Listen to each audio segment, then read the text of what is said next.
এই বিৰোধী দলৰ যিটো মিত্ৰতা ইয়াত একো নতুনত্ব নাই।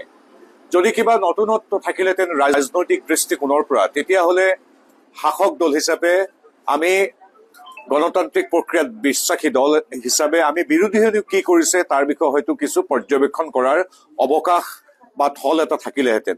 কিন্তু এই যে বিৰোধীৰ ঐক্যৰ কথা আপোনালোকে কৈ আছে, অজিত ভূঞা, লুৰিণজ্যোতি গগৈ, গৌৰৱ গগৈ, ৰেকিবুদ্দিন আহমেদ আৰু অখিল গগৈ, মনোৰঞ্জন তালুকদাৰ, এখেতসকলৰ এই যে মিত্ৰতা বিগত বছৰ ধৰি লিলি হোটেলত আমি দেখি আহিছো।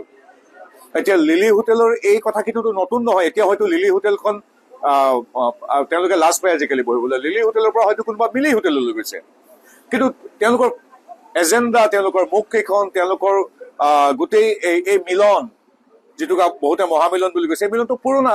আৰু প্ৰত্যেকবাৰেই এই মিলনটো আমি দেখি আহিছো। প্ৰত্যেকবাৰে ৰাইজে তেওঁলোকক মিয়া প্ৰীতিৰ বাবে আৰু তেওঁলোকৰ কোনো এজেণ্ডাবিহীন যাত্ৰাৰ বাবে তেওঁলোকক সদায় ৰিজেক্ট কৰি আহিছে। প্ৰত্যেকটো উপনিৰ্বাচন, বিধানসভা নিৰ্বাচন, লোকসভা নিৰ্বাচন, পৰিষদীয় নিৰ্বাচন, আমাৰ নগৰ নিকায় নিগমৰ নিৰ্বাচন, পঞ্চায়তৰ নিৰ্বাচন, প্ৰত্যেকটো নিৰ্বাচনত এই বিৰোধীসকল সদায় বহে, আমাক গালি পাৰে আৰু ৰাইজে তেওঁলোকক বিকাশ আৰু সুৰক্ষাৰ বিৰুদ্ধাচৰণ কৰাৰ বাবে তেওঁলোকক সদায় নৎসাৎ কৰি আহিছে। গতিকে নতুনত্ব নাই বাবেই মোৰ নতুন বক্তব্য একো নাই।